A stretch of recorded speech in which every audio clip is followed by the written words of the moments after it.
নমস্কাৰ, এই মুহূৰ্তত আহি পৰিছে ৰাজ্যখনৰ বাবে খন্দিয়াৰ কেইবাটাও বিগ ব্ৰেকিং নিউজ। আজি 9 ফেব্ৰুৱাৰী অসমৰ লগতে ভাৰতৰ বিভিন্ন প্ৰান্তৰ পৰা খন্দিয়াৰ কেইবাটাও খবৰ আহি পৰিছে। এই মুহূৰ্তত জনাই আছো এটা ব্ৰেকিং নিউজ। দিল্লীৰ মুখ্যমন্ত্ৰী আতিশী মাৰ্লেনা ইতিমধ্যে পদত্যাগ কৰিছে। ৰাজ্যপালৰ হাতত পদত্যাগ পত্ৰ দাখিল কৰিছে মুখ্যমন্ত্ৰী আতিশী মাৰ্লেনাই। ৰাজ্যপালৰ হাতত পদত্যাগ পত্ৰ দাখিল মুখ্যমন্ত্ৰীগৰাকীৰ। ৰাজভৱনত উপস্থিত হৈ পদত্যাগ পত্ৰ আতিশী মাৰ্লেনাৰ। দিল্লীত পদুম ফুল ফুলিছে। দিল্লীত জয় সাব্যস্ত কৰিছে বিজেপি আৰু তাৰ পিছতে আজিৰ দিনটোত পদত্যাগ কৰিছে দিল্লীৰ মুখ্যমন্ত্ৰী আতিশী মাৰ্লেনাই। দিল্লীত পৰাজয়ৰ পাছতে আজি পদত্যাগ পত্ৰ মুখ্যমন্ত্ৰীগৰাকীৰ। লেফটেনেণ্ট গভৰ্ণৰ ভি কে সাক্সেনাৰ হাতত পদত্যাগ পত্ৰ আতিশী মাৰ্লেনাৰ। পৰৱৰ্তী খবৰটো হৈছে কংগ্ৰেছক এঘৰীয়া কৰক। এবাৰ দিল্লীত বিজেপিয়ে দখল কৰাৰ পাছতেই এবাৰ অখিল গগৈয়ে, ৰাইজৰ দলৰ নেতা অখিল গগৈয়ে ডাঙৰ মন্তব্য কৰিছে। অখিল গগৈয়ে কয় যে কংগ্ৰেছক এঘৰীয়া কৰক। দিল্লী নিৰ্বাচনৰ পাছতে কংগ্ৰেছক এঘৰীয়া কৰিবলৈ আহ্বান জনাইছে অখিল গগৈয়ে। দিল্লীত কংগ্ৰেছৰ বাবে আপৰ চৰকাৰ ভাঙিল বুলি বিস্ফোৰক মন্তব্য কৰিছে এবাৰ ৰাইজৰ দলৰ সভাপতি অখিল গগৈয়ে। দিল্লীত বিজেপি শাসনলৈ অহাটো বৰ বেয়া কথা হৈছে। মানুহক 2 নম্বৰী কেছ লগোৱা চৰকাৰখনেই হৈছে এখন বিজেপি চৰকাৰ, এই ডাঙৰ মন্তব্য কৰিছে ৰাইজৰ দলৰ নেতা অখিল গগৈয়ে।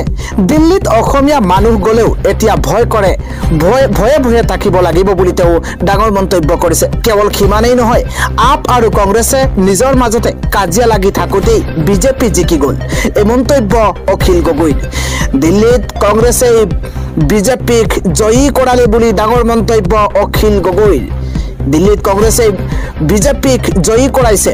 অসমতো কংগ্ৰেছ একেলগ নহলে 2026ত বিজেপি জিকিব, এই মন্তব্য অখিল গগৈৰ।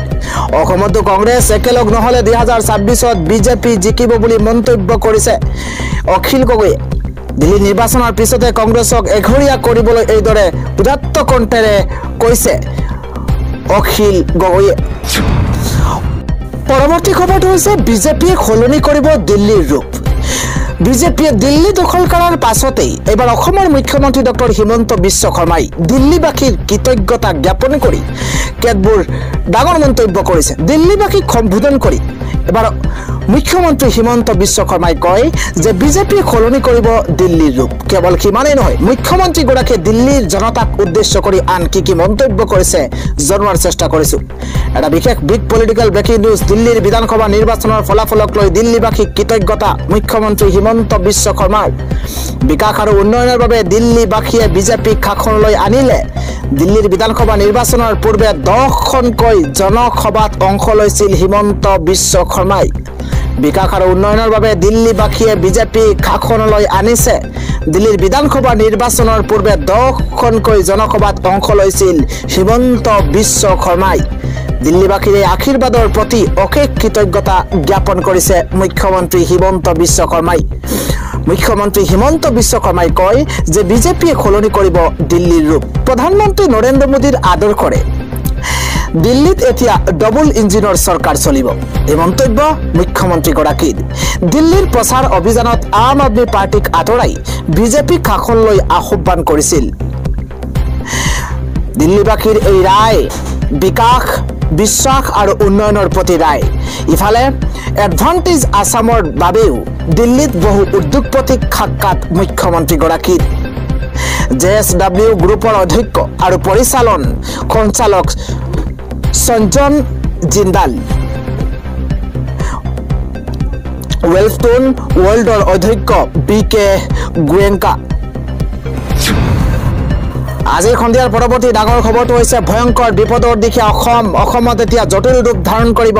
বতৰে কাল ৰূপ ধাৰণ কৰিব অসমত। অসমৰ বিভিন্ন প্ৰান্তত বতৰে জটিল ৰূপ ধাৰণ কৰিব। ৰাজ্যত ভয়ংকৰ ৰূপ ল'ব বতৰে। আগন্তুক 15 বছৰৰ ভিতৰত অকল্পনীয় পৰিৱেশৰ সূচনা হ'ব অসমত। ইতিমধ্যে হ্ৰাস পাব শীতকাল। দূষিত খৰাঙে বিপদ আনিব, অতিবৃষ্টিয়ে বিপদ আনিব। হ্ৰাস পাব শীতকাল, দহিব খৰাঙে বিপদ আনিব অতিবৃষ্টিয়ে। বিপদজনক ৰূপত বাঢ়িব গড় বৰষুণৰ পৰিমাণ।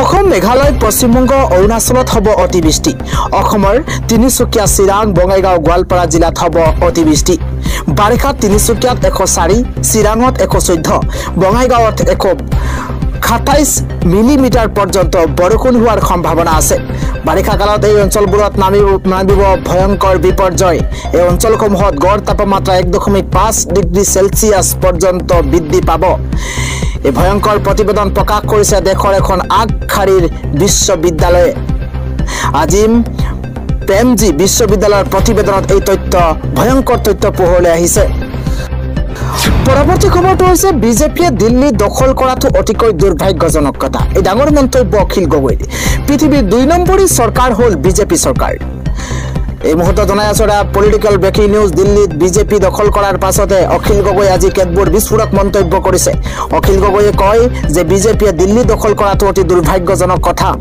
দিল্লীত আজিৰ দিনটোত এটা সাম্প্ৰদায়িক আৰু ফেসিসি দল শাসনলৈ আহিছে এই মন্তব্য অখিল গগৈৰ বিজেপি বিৰোধী মানুহ দিল্লীত গলে এতিয়াৰে পৰা ভয়ে ভয়ে থাকিব লাগিব অত্যাচাৰ কৰিব বিজেপি বিৰোধী মানুহ দিল্লীত গলে এতিয়াৰে পৰা ভয়ে ভয়ে থাকিব লাগিব বিজেপি চৰকাৰ এখন আলটু ফালটু চৰকাৰ এই ডাঙৰ মন্তব্য কৰিছে অখিল গগৈ কেৱল সিমানেই নহয় পৃথিৱীৰ 2 নম্বৰী যদি চৰকাৰ হৈছে এইখন বিজেপি চৰকাৰ এবাৰ দিল্লীত বিজেপি দখল কৰাৰ পাছতে বিজেপিৰ বিৰুদ্ধে ক্ষুদ্ধাৰ সমালোচনা কৰিছে অখিল গগৈয়ে মানুহক 2 নম্বৰী কেছ লগোৱাত উস্তাদ চৰকাৰখনৰ নামেই হৈছে বিজেপি পৰৱৰ্তী খবৰটো হৈছে পকীঘৰ নথকা লাখ লাখ লোকৰ বাবে এটা জৰুৰী খবৰ আহিছে ঘৰত বাহন থাকিলেও চৰকাৰে পকীঘৰৰ বাবে আপুনি কৰিব পাৰিব আবেদন অসমৰ সকলো দুখীয়া মানুহে লাভ কৰিব চৰকাৰী পকীঘৰ অসমৰ নতুনকৈ 3,88,000 লোকলৈ পকীঘৰৰ ঘোষণা কৰা হৈছে মাহে 15,000 টকা উপাৰ্জন কৰিলেও হিতাধিকাৰীয়ে পাব একোখনকৈ পকীঘৰ ঘৰত দুচকীয়া বাহন থকা হিতাধিকাৰীৰ বাবে চৰকাৰে প্ৰদান কৰিছে এই বিশেষ সুবিধা অহা এপ্ৰিল মাহত বাদ পৰি ৰোৱা সকলো লোকে লাভ কৰিব একোখনকৈ পকীঘৰ অনলাইন এপৰ জৰিয়তে হিতাধিকাৰীয়ে পৰীক্ষা কৰিব পাৰিব নিজৰ নাম ঘৰ নোপোৱা সকলোৱে চৰকাৰী পকীঘৰৰ বাবে এতিয়াৰ পৰা আবেদন কৰিব পাৰিব নতুনকৈ আত্মসহায়ক গোটৰ মহিলাই কৰিব পাৰিব জিঅটেক পকীঘৰ নথকা লাখ লাখ লোকলৈ এই জৰুৰী খবৰ আহি পৰিছে আন এটা খবৰ হৈছে ৰাজ্যত পুনৰ পৰকীয়া প্ৰেমৰ ভয়ংকৰ ঘটনা সংঘটিত হৈছে এটা ডাঙৰ খবৰ এক ভয়ংকৰ খবৰ জনোৱাৰ চেষ্টা কৰিছো পৰকীয়া প্ৰেমৰ বাবে এজনক মৰিয়াই হত্যা কৰা হৈছে এগৰাকী মহিলাৰ সৈতে এজন যুৱকৰ আছিল অবৈধ প্ৰেমৰ সম্পৰ্ক স্বামী নথকাৰ সুযোগত মহিলাগৰাকীৰ সৈতে চলাইছিল অবৈধ প্ৰেম মহিলাগৰাকীৰ কোঠালিত খুমাই আছিল যুৱকজন আৰু তাৰ পিছতে মজদুৰ আলী নামৰ যুৱকজনে চলাইছিল অবৈধ প্ৰেমৰ বেহা এগৰাকী কণমানিয়ে মোবাইলত কৰিছিল সমগ্ৰ ভিডিঅ' আৰু তাৰ পিছতে চৌদিশে এতিয়া হুলস্থুলীয়া পৰিৱেশৰ ঘোষণা হৈছে মহিলাগৰাকীৰ শহুৰেক আবুল হুছেইন আটক কৰিছিল মজদুৰক আৰু অভিযুক্ত যুৱকজনৰে কাজিয়াৰ সূত্ৰপাত হৈছিল আবুল হুছেইনৰ সংকটজনক অৱস্থাত হস্পিটেললৈ নিয়া আবুলক চিকিৎসালয়ত মৃত ঘোষণা কৰা হৈছে ঘটনাৰ পিছতে উত্তপ্ত পৰিস্থিতিৰ সৃষ্টি হৈছে ঘটনাস্থলীত আজিৰ শেষৰটো গুৰুত্বপূৰ্ণ খবৰ হৈছে নতুন উচ্চতা স্পৰ্শ কৰিবলৈ সক্ষম হৈছে ভাৰতৰ বৈদেশিক মুদ্ৰাৰ ভাণ্ডাৰে ভাৰতীয় ৰিজাৰ্ভ বেংকৰ চৰকাৰী তথ্য অনুসৰি ভাৰতৰ বৈদেশিক মুদ্ৰাৰ ভাণ্ডাৰে 1.05 বিলিয়ন ডলাৰ স্পৰ্শ কৰিছে 31 জানুৱাৰীত সমাপ্ত হোৱা সপ্তাহটোত 629.57 বিলিয়ন ডলাৰ হৈছে বৈদেশিক মুদ্ৰাৰ ভাণ্ডাৰ উল্লেখযোগ্য যে 2024 চনৰ ছেপ্টেম্বৰৰ শেষৰ ফালে বৈদেশিক মুদ্ৰাৰ ভাণ্ডাৰ সৰ্বকালৰ সৰ্বোচ্চ 704 বিলিয়ন ডলাৰলৈ বৃদ্ধি পাইছিল কিন্তু শুকুৰবাৰে প্ৰকাশ পোৱা তথ্যত এই সংখ্যা 207 মিলিয়ন ডলাৰ হ্ৰাস পাই 537 বিলিয়ন ডলাৰ হৈছে ৰিজাৰ্ভ বেংকে প্ৰকাশ কৰা সাপ্তাহিক তথ্য অনুসৰি পৰ্যালোচনাধীন সপ্তাহটোত ভাৰতৰ বৈদেশিক মুদ্ৰাৰ সম্পত্তি হ্ৰাস পাইছে লক্ষণীয় যে বিদেশী মুদ্ৰাৰ সম্পত্তি দেশৰ মুঠ বৈদেশিক মুদ্ৰাৰ ভাণ্ডাৰৰ এক গুৰুত্বপূৰ্ণ অংশ আনহাতে চলিত সপ্তাহটোত সোণৰ ভাণ্ডাৰ 1.242 বিলিয়ন ডলাৰ বৃদ্ধি পাই 70.893 বিলিয়ন ডলাৰ হৈছে